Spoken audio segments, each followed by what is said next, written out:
साथियों नमस्कार। एक बार फिर से आपका स्वागत है मेरे YouTube चैनल पे।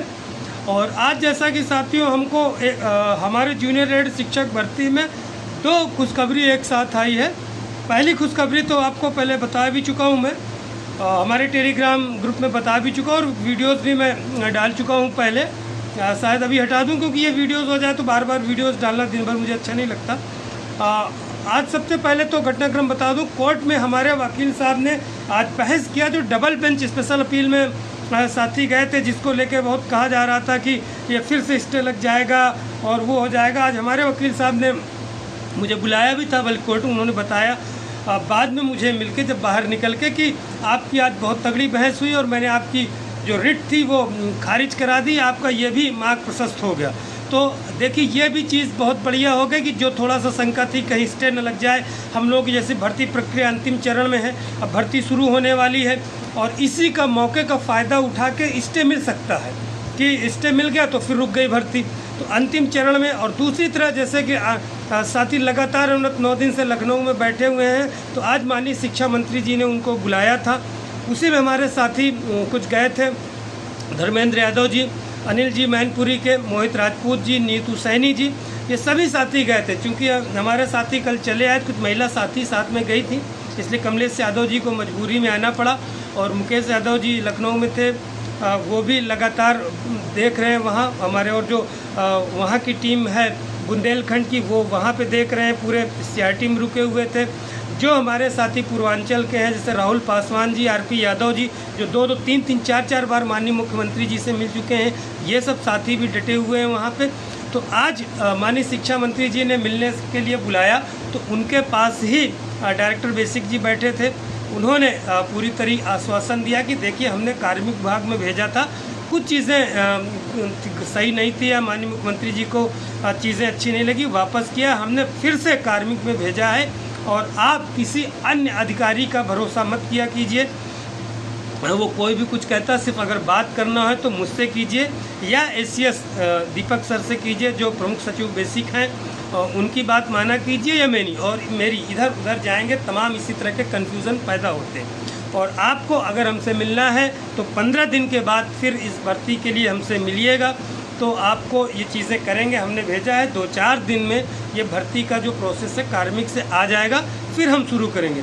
तो मुझे लगता है कि 2 हफ्ते के बाद, उन्होंने कहा क्या शेड्यूल है, क्या चीज़ें, टाइमलाइन कब तक होना, ये हम आपको 15 दिन बाद बता देंगे। ऐसा आज डायरेक्टर बेसिक जी ने शिक्षा मंत्री जी से कहा। और शिक्षा मंत्री जी ने भी कहा कि देखिए 31 मार्च तक हम ये भर्ती पूर्ण करा देते, जैसा कि हमने सदन में कहा था। इसके हम सभापति जी ने भी हमको कहा था, लेकिन हमने चूंकि शासन में ये चीज़ें भेजी थी, तो माननीय मुख्यमंत्री जी ने उस फाइल को, जो उन्होंने बताया वो मैं अक्षरशः बता रहा हूँ, ये अपने मन से नहीं बता रहा हूँ, किंतु परंतु जो प्रश्न है वहाँ उठाइएगा। तो इसलिए मैंने वो फाइल वहाँ से वापस आ गई, तो टाइम लग गया, अन्यथा 31 मार्च तक उठ जाता, जो हमने वहाँ पे आश्वासन दिया था या जो बोला गया था, उनके कहने का तात्पर्य यही था।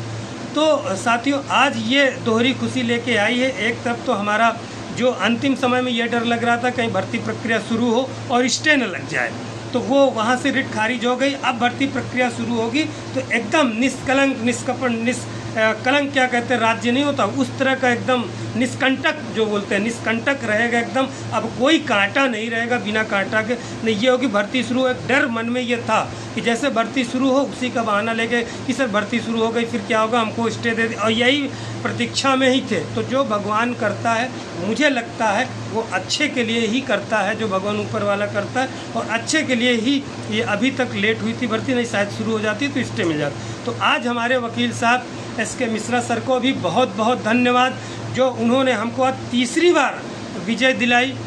2-2 बार वहाँ पहले भी सिंगल बेंच में, आज तीसरी बार उन्होंने विजय दिलाई, उसके लिए उनका बहुत बहुत आभार, बहुत बहुत धन्यवाद। आप सभी साथियों का भी बहुत बहुत आभार, जिन्होंने हमारे ऊपर हमेशा भरोसा रखा, जिन्होंने हमारे ऊपर शारीरिक रूप से, मानसिक रूप से, आर्थिक रूप से, हर तरीके से सहयोग किया और हमारी टीम पर हमेशा वो विश्वास बनाए रहे। इन्हीं विश्वास के कारण आप देखिए साथियों, लखनऊ में कोई खड़े होने की हिम्मत नहीं पड़ती थी। लोग बोलते थे आज हम जाने वाले हैं, लखनऊ में बैठने वाले हैं, गोपनीय तरीके से 2 महीने से काम कर रहे हैं, गोपनीय तरीके से बैठ जाएंगे, लेकिन किसी की हिम्मत और क्षमता नहीं थी।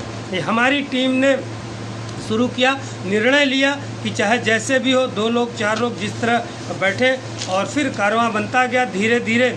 फिर भी उतनी जो है भीड़ नहीं आई मिलने के लिए, और मैं भी नहीं आ पाया अधिकारियों से मिलने इस बार, क्योंकि अभी मैं पिछले महीने आपने देखा प्रमुख सचिव जी से मिला भी था, सचिवालय में मिला था, हमारे कई और साथी मिले थे उच्च अधिकारियों से, नितिन दुबे जी भी बीच में भी मिले थे, उसके पहले पूर्व सैनिक साथी भी हमारे मिले थे। तो लगातार ये मिलने मिलाने का क्रम चल रहा है। यहाँ आप लोग देख ही रहे हैं, एडी बेसिक जी से तो हम लोग लगातार मिल ही रहे हैं, मीडिया के माध्यम से, प्रिंट मीडिया के माध्यम से, इलेक्ट्रॉनिक मीडिया के माध्यम से अपनी आवाज़, आप सभी की आवाज़ लगातार हम उठा रहे हैं। अभी कल परसों भी लगातार मैं इलेक्ट्रॉनिक मीडिया वहाँ भेज भी रहा था कि जाके आप लोग उनकी आवाज़ को देखिए, सुनिए, समझिए क्या कह रहे हैं पीड़ितों की, और यहाँ भी लगातार प्रयास कर रहा हूँ। तो आप लोग बिल्कुल अब एकदम तैयार हो जाइए, एकदम भरोसा रखिए हमारी टीम पर और हमारे ऊपर कि अब लगभग आज जो माननीय शिक्षा मंत्री जी के सामने डॉक्टर बेसिक और एक अन्य IAS अधिकारी जी के सामने जो वार्ता हुई है, उससे यही स्पष्ट रूप से लग रहा है कि हमारी भर्ती अब दूर नहीं है। थोड़ा बहुत जो प्रोसेस था उससे ज़्यादा खुशी की बात जो रिट खारिज हो गई।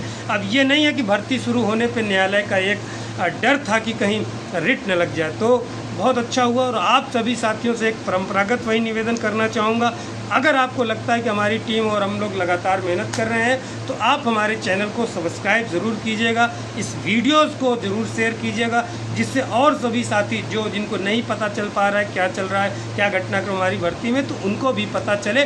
और आप सभी साथियों का इसी तरीके से सहयोग बना रहे, और सभी को यथा योग्य अभिवादन। जो हमारे अभिभावक हैं उनको भी, आप लोगों को भी, अभिभावकों को भी खुशी होने का समय मिलने वाला है। ऐसी प्रभु से मेरी कामना है। नमस्कार, जय हिंद, जय भारत।